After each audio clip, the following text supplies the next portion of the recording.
viagem do crocodilo.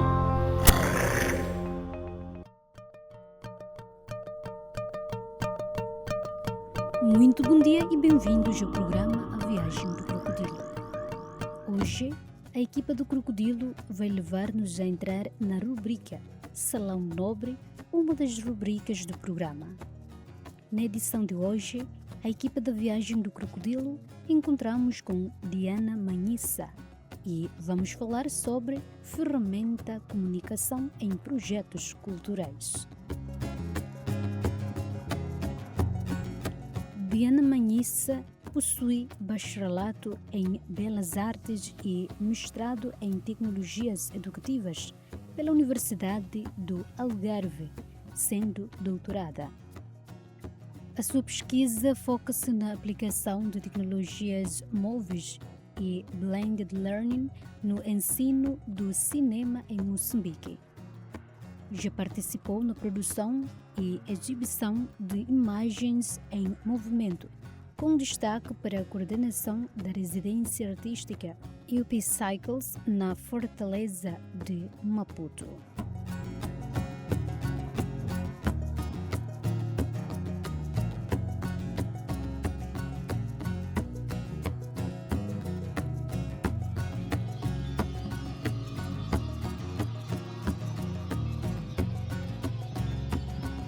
Diana Manhissa é uma artista visual, pesquisadora e produtora luso-moçambicana com mais de 15 anos de experiência em cinema e audiovisual.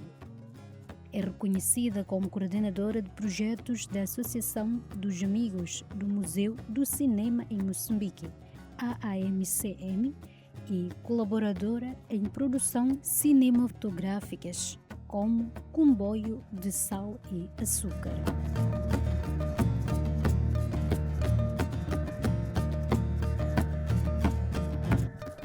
A minha identidade. Sim, é verdade. Então, eu sou alguém que nasceu e cresceu em Portugal, estudou em Portugal e desde o início da minha vida adulta resido e trabalho em Moçambique. Desde os 21 anos, adquiri a nacionalidade moçambicana. Todo o meu trabalho ao longo de toda a minha vida foi feito em Moçambique em relação com a cultura e o cinema moçambicanos vamos dizer que é assim que eu me identifico. Em termos profissionais, eu tenho essa formação inicial, quer em design gráfico, quer em belas artes. Trabalhei muitos anos e ainda faço bastante design gráfico para os eventos culturais ou que eu produzo ou com os quais colaboro, e nesse sentido a minha experiência evoluiu de um design gráfico mais, vamos dizer, impresso para a comunicação digital ao longo dos anos, com o início da introdução das redes sociais e das práticas de comunicação dos projetos culturais online e através dessas mesmas redes sociais. Então acabei depois também, a determinada altura, querendo prosseguir os meus estudos. Como vivia e trabalhava em Moçambique, tinha que estudar à distância e, portanto, o mestrado que eu fiz foi no ensino à distância através da Universidade Aberta e foi sobre esse tema, né? Comunicação digital e quer para a educação, quer para outras atividades.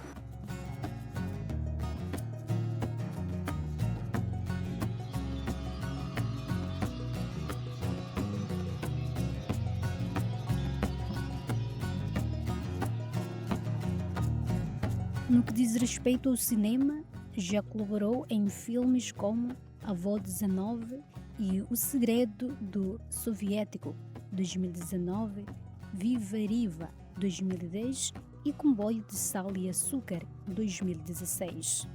Na Associação dos Amigos do Museu do Cinema em Moçambique, Diana, como uma figura central na Associação dos Amigos do Museu do Cinema em Moçambique, impulsionando a preservação e formação na área cinematográfica.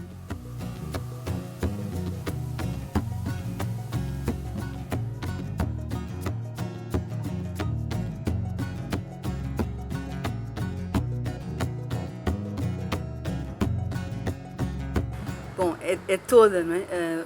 Os projetos culturais eles são feitos essencialmente para um público que existe ou para um público que se pretende criar e, portanto, é fundamental poder comunicar com esse público, quer para divulgar as próprias atividades, quer para explicar o contexto da entidade que os promove ou poder ter feedback das atividades que se desenvolvem. A comunicação é também relevante de uma forma interna para as próprias equipas que desenvolvem os projetos, não é? Portanto, temos uma componente de comunicação interna e outra de comunicação externa, ambas podem ter essa vertente, podem e têm hoje em dia essa vertente digital muito forte.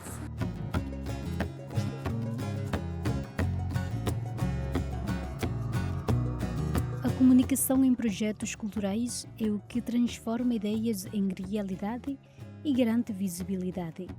A comunicação é também relevante de uma forma interna para as próprias equipas que desenvolvem os projetos. Portanto, temos uma componente de comunicação interna e outra de comunicação externa. Diana argumenta.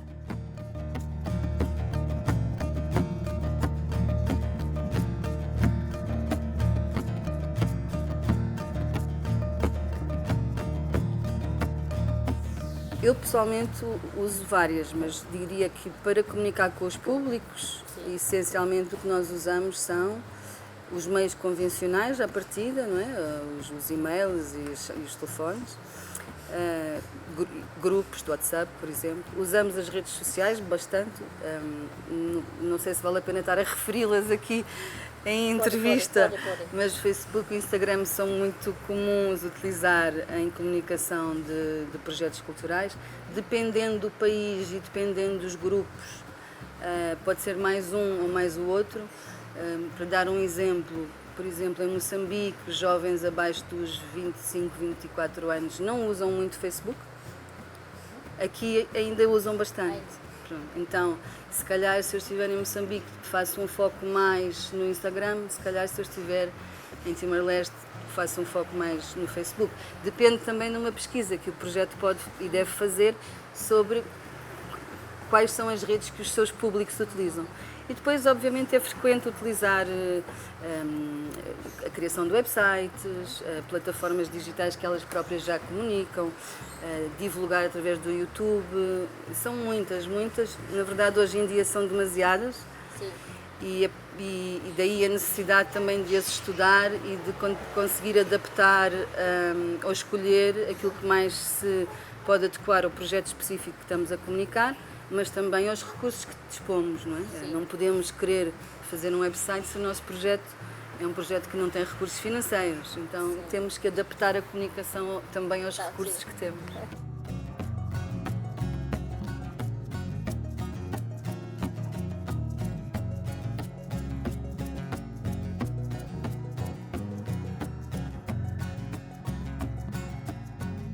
As ferramentas de comunicação em projetos dividem-se em 4 categorias principais: mensageiros instantâneos para agilidade, videoconferência para alinhamentos, plataformas de gestão para contexto e e-mail para registros formais.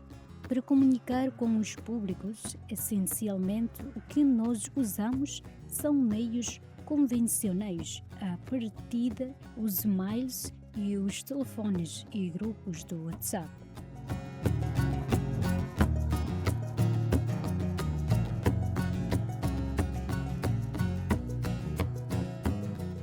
Depende do projeto. Depende Muito do projeto, mas no tipo de atividades que eu desenvolvo, que estão todas ligadas à área do cinema, do audiovisual, essas ferramentas são fundamentais. E mais ou menos voltando àquilo que eu dizia antes, nós utilizamos estas plataformas, estas ferramentas para desenvolver conteúdos de comunicação e para os divulgar, não é? Quando eu falava há pouco em redes sociais e em website, estava a falar na divulgação da informação para os públicos, mesmo como forma de criar um acervo e um registro da própria atividade em si, que no futuro nos pode servir, por exemplo, como uma parte do nosso portfólio para apresentar o nosso projeto, eventualmente, a um financiador ou um parceiro. E é assim, usamos diariamente e exaustivamente todas estas ferramentas, né? Muitas, se calhar, mais do que aquelas que eu poderia, se calhar, agora aqui mencionar. As próprias formas de, por exemplo, desenhar um simples cartaz evoluíram bastante ao longo dos últimos anos, com muitas ferramentas digitais a surgirem, algumas delas gratuitas, disponíveis para qualquer pessoa interessada através de uma subscrição simples a um registro. Portanto, são muitas e é importante, quando nós fazemos formação nesta área, é importante conhecer estas diversas ferramentas, poder experimentá-las e utilizá-las e também, se calhar, não ficar preso naquelas que já utilizamos, podermos ir investigando aquelas que vão surgindo. Por exemplo, agora com a inteligência artificial há muitas ferramentas novas, há centenas de milhares de ferramentas novas, na verdade.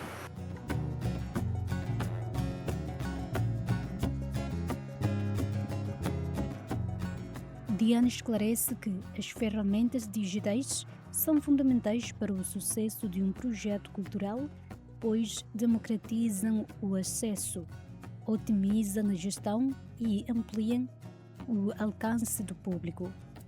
Ela dizia que nós utilizamos estas plataformas, estas ferramentas para desenvolver conteúdos de comunicação e para os divulgar.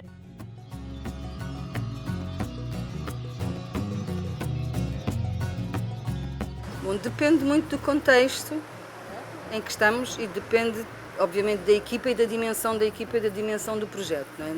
É muito relativo, os desafios são muito relativos. Por exemplo, pela experiência que eu tenho tido aqui em Timor, que também é reduzida, eu diria que as maiores dificuldades são precisamente o acesso à internet. Vamos dizer, existe ainda uma grande disparidade de acesso, quer em termos sociais, quer em termos mesmo de país. Eu percebo que nos últimos meses vocês têm tido aqui algumas melhorias ao nível do fornecimento de internet, mas continua a ser um problema grande, principalmente para jovens, por exemplo, ou para associações e para o trabalho também. Então, eu diria que esse acesso é talvez o principal desafio, porque mesmo que nós possamos aprender como fazer, ou experimentar como fazer, ou ter intenção, ter toda uma ideia desenhada, se nós não temos acesso, hoje em dia é impossível fazer esse trabalho. E portanto, eu diria que esse é o maior desafio. E depois, obviamente, que os jovens têm desafios muito específicos dos seus grupos etários, as mulheres têm muitos desafios e um desequilíbrio bastante grande em relação aos homens em muitas áreas. E portanto, acho que são alguns dos pontos interessantes de se pensar no futuro, em necessidades de capacitação e de formação, por exemplo.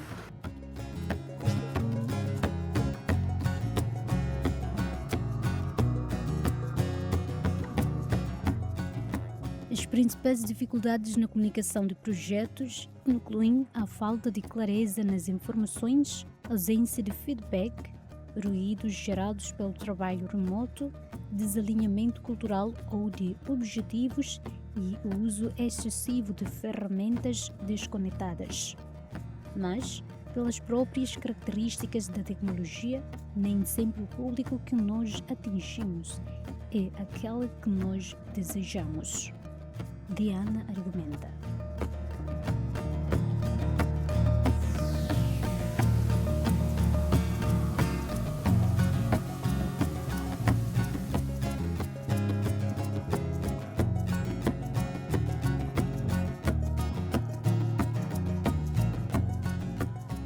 Sim, esses são problemas conjunturais, não é? Eles existem a todos os níveis, não são relacionados só com a comunicação de projetos culturais, são relacionados com tudo, mas aparecem-me assim claramente como questões principais, não é? Sim. As questões socialmente relevantes.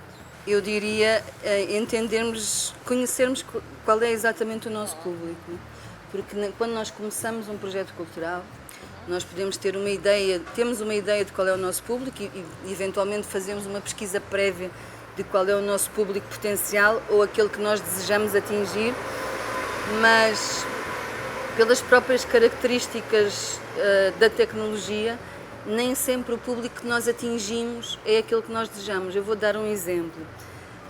Nós estamos a divulgar atualmente uma candidatura para um Film Lab que vai acontecer em Moçambique. E essa candidatura está aberta a jovens realizadores de todos os PALOP e também de Timor-Leste.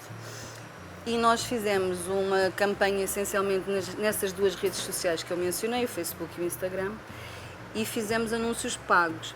E quando fazemos um anúncio pago, o que é que significa? Significa que nós escolhemos o público que nós pretendemos atingir e pagamos um valor X, que não é muito elevado, para que esse anúncio que passe mais vezes no feed desse tipo de público. E as escolhas que nós temos a oportunidade de fazer são geográficas, etárias e depois alguns interesses específicos. E nós escolhemos, vamos fazer um anúncio para jovens entre os 18 e os 35 anos, em Maputo, Beira, Dili, Praia, Mindelo, numa série de cidades destes países. E, efetivamente, o anúncio tem muito alcance, mas não das pessoas específicas que nós pretendemos.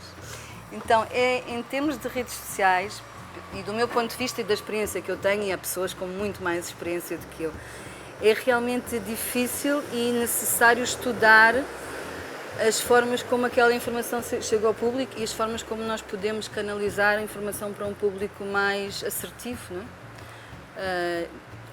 Que as redes sociais não necessariamente permitem. Eu tenho verificado, por exemplo, aqui, através deste trabalho agora aqui com a BFR e com a Mão Cá e Mão Quiera, que utilizam muito mais grupos de WhatsApp para comunicar do que... Também utilizam as redes sociais. Sim. Mas utilizam as redes sociais mais para divulgar o que está a ser feito e utilizam muito grupos de WhatsApp para, por exemplo, para a comunicação interna das equipas, para criar as próprias equipas, para trabalhar com voluntários, para promover a atividade. Portanto, é interessante comparar estas formas de trabalhar que são diferentes de contexto para contexto.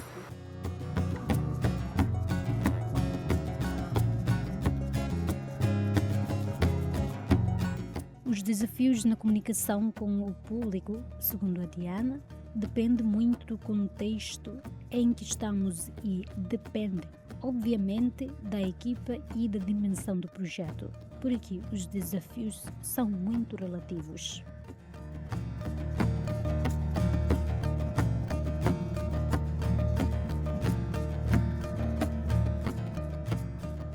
Diana sublinha que as ferramentas mais eficazes são aquelas que reduzem o trabalho repetitivo e centralizam a organização.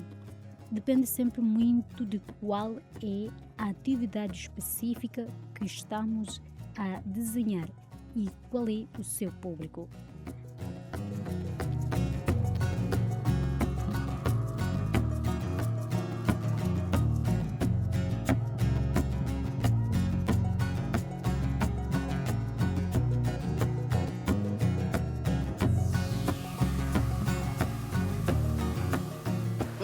Eu não sei se posso recomendar, porque, quer dizer, são marcas e estaria, na verdade, a fazer publicidade estando a recomendar.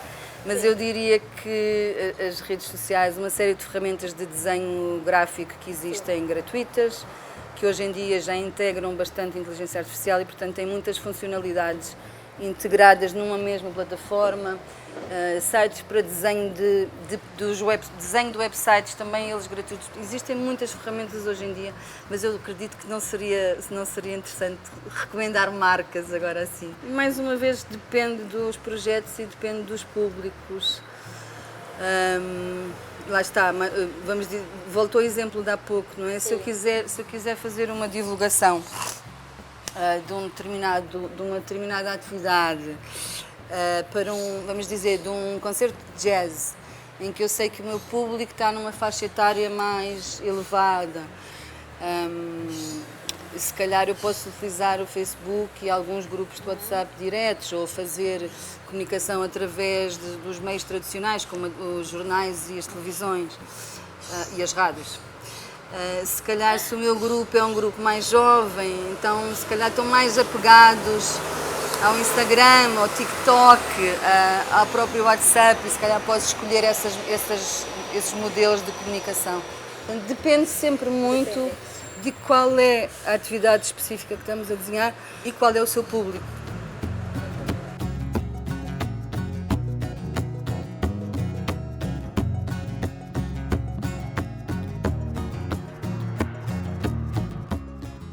Para avaliar se a comunicação de um projeto cultural está a funcionar, é essencial medir o impacto e o envolvimento do público. Isso é processos de monitoragem e avaliação que acontecem em qualquer tipo de projeto, não necessariamente um projeto cultural, mas todas elas. Manissa proclama.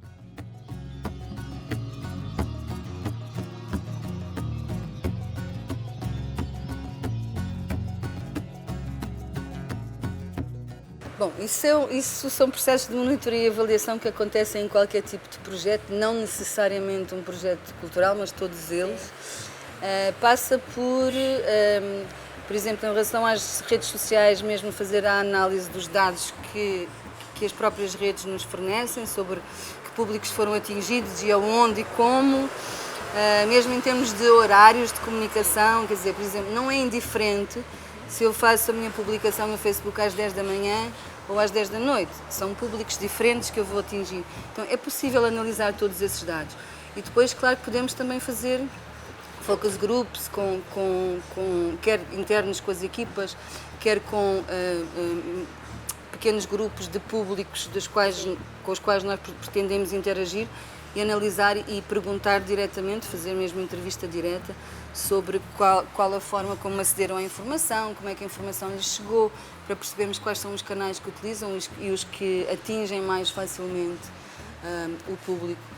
Há outras formas de avaliar, depende mais uma vez de cada projeto, Por exemplo, aqui eu trabalhei durante algum tempo em articulação com a equipa local aqui no projeto Procultura e uma das coisas que nós nos apercebemos é que nós estávamos a promover oportunidades de financiamento, de formação e de mobilidade para artistas e produtores culturais de Timor-Leste e, na verdade, porque estávamos a comunicar quase exclusivamente em português, não atingimos tantas pessoas como gostaríamos.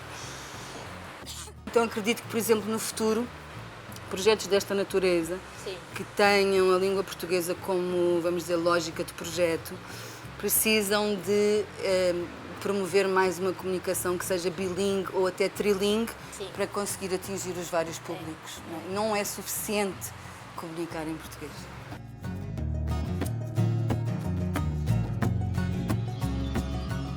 Iniciar um projeto cultural exige estratégia, paixão e muita organização. O principal conselho é definir claramente o propósito e o público-alvo, garantindo que a sua ideia resolve uma necessidade real ou oferece uma experiência única.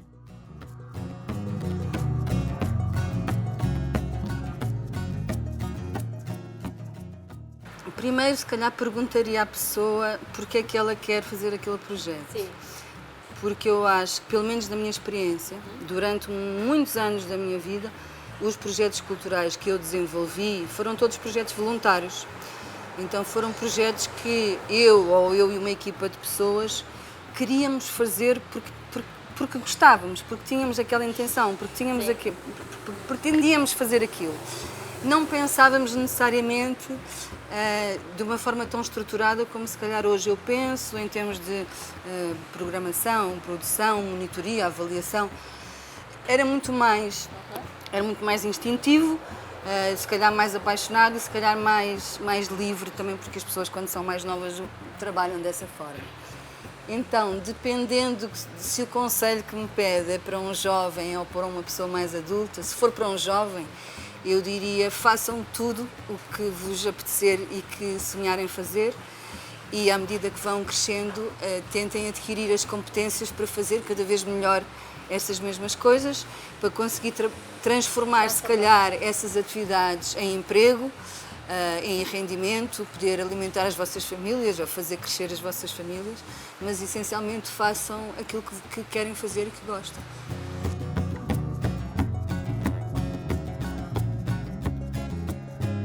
Para estruturar corretamente o uso dessas ferramentas, recomenda-se criar um plano de comunicação.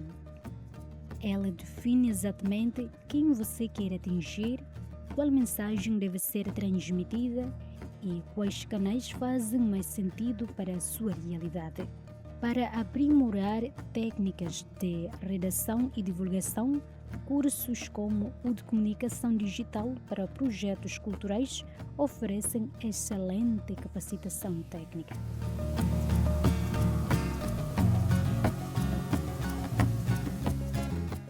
Primeiro, se calhar, perguntaria à pessoa porque é que ela quer fazer aquele projeto. Sim.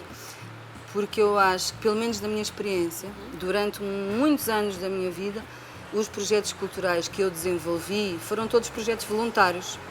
Então foram projetos que eu e uma equipa de pessoas queríamos fazer porque gostávamos, porque tínhamos aquela intenção, porque pretendíamos fazer aquilo. Não pensávamos necessariamente de uma forma tão estruturada como se calhar hoje eu penso, em termos de programação, produção, monitoria, avaliação. Era muito mais instintivo, se calhar mais apaixonado e se calhar mais livre também, porque as pessoas quando são mais novas trabalham dessa forma. Então, dependendo se o conselho que me pede é para um jovem ou para uma pessoa mais adulta, se for para um jovem, eu diria, façam tudo o que vos apetecer e que sonharem fazer e, à medida que vão crescendo, tentem adquirir as competências para fazer cada vez melhor essas mesmas coisas, para conseguir transformar, se calhar, essas atividades em emprego, em rendimento, poder alimentar as vossas famílias ou fazer crescer as vossas famílias, mas, essencialmente, façam aquilo que querem fazer e que gostam. Sim, neste momento, se calhar, gostaria de falar muito sucintamente de uma atividade concreta que eu venho fazer cá, que está relacionada com um projeto cultural, precisamente, que é a Rede de Cinema e Audiovisual PALOP e Timor-Leste. É um grupo de jovens produtores destes países. Juntámos em 2018 e durante os primeiros 2 anos fizemos, vamos dizer, um exercício de mapeamento do setor e neste momento eu vim aqui colaborar com alguns jovens locais para precisamente procurar fazer a cartografia do setor audiovisual em Timor-Leste. E se calhar é uma atividade sobre a qual eu gostaria de voltar a falar convosco, se calhar noutra oportunidade, para não exceder o tempo do programa, mas se calhar daqui a mais algumas semanas, porque vou ficar aqui algum tempo. A equipa da viagem do Crocodilo termina hoje a nossa passagem em município de Dili, tendo oportunidade de conversar com Diana Manhissa. Por último, eu, Dulcia Tillman, desejo um bom dia e uma ótima semana de trabalho. Até já!